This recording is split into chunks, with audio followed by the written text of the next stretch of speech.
If you are here, it's because you want to start making your own games.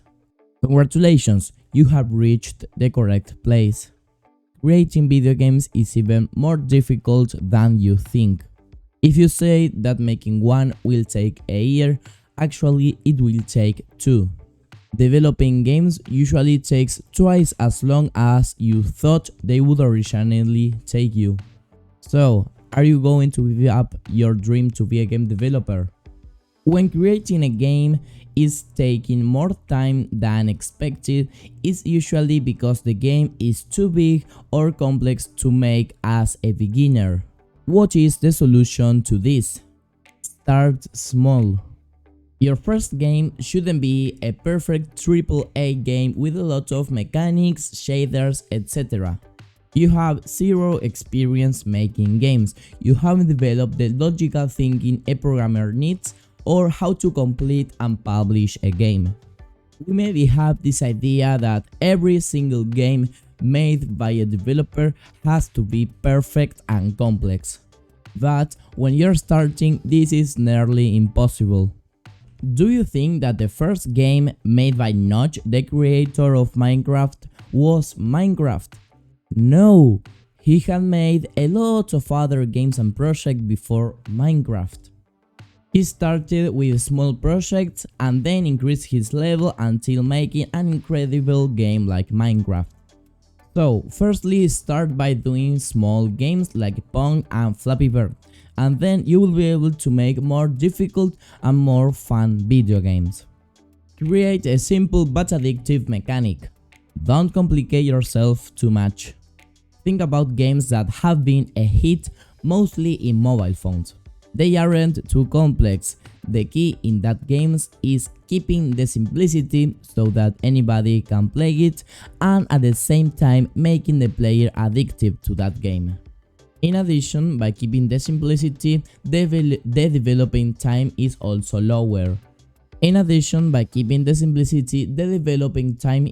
lower. Why developing complex things aren't worth it when you're starting? Because you have no experience completing, exporting and releasing a game into different platforms, nobody knows you and you don't have all the necessary knowledge needed to make a complex game. Then, why making a difficult game? I believe you have no reason for that.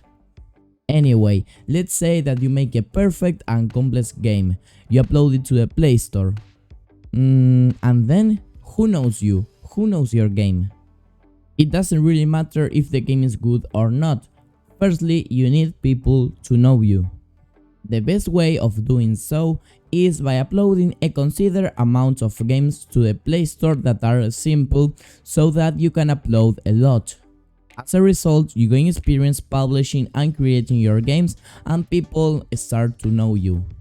Once you have a big audience willing to download your creations, you can start to make more complex things that obviously will take you more time than making a simple one. Listen to people that have already done it. We are in the internet era. You can have contact with people around the world or take online courses from home. There are endless videos about advices you should follow in order to make your dream game. No one is a perfect game developer and everybody can learn from each other. Don't think that asking for advice or help when you need it is bad for your career. In programming, it's just the opposite. The more you listen to the professionals and ask for advice when you need it, the more successful you will be. You also have available countless communities and Discord servers where people share important information and advice for everybody in their community. Whenever you face an error or don't know how to add something to your game, Discord servers are there to help you out. Organizing ideas, mechanics, scenes, etc.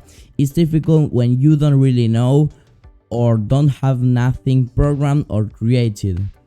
This is when a game design document or GDD is helpful. A GDD is a document where we put only key information about the game that we are making. You can make it in any format you like, for example, just a text document, a presentation in PowerPoint, etc. The point is that you start to deeply think the main structure of the game, such as the player, the mechanics, the platform, etc. GDDs are very flexible. There is no straight rule about how to make them. This means that the information and the amount that should be in a GDD is up to the developer. We can see now on a screen a good example about how a GDD is made. As I said before, it's up to the developer which information and amount of it. Also, the format is up to the developer. Everything is up to the developer. The main reason why GDDs exist is because they are input the information and you start to think about the game. If not, while you are programming, you will start to add things and more things and more things, and you won't exactly know what to add and how to make it. That's why usually GDDs are very helpful. This is a short video about things you have to do and consider when you are making your first video game. I am not a professional.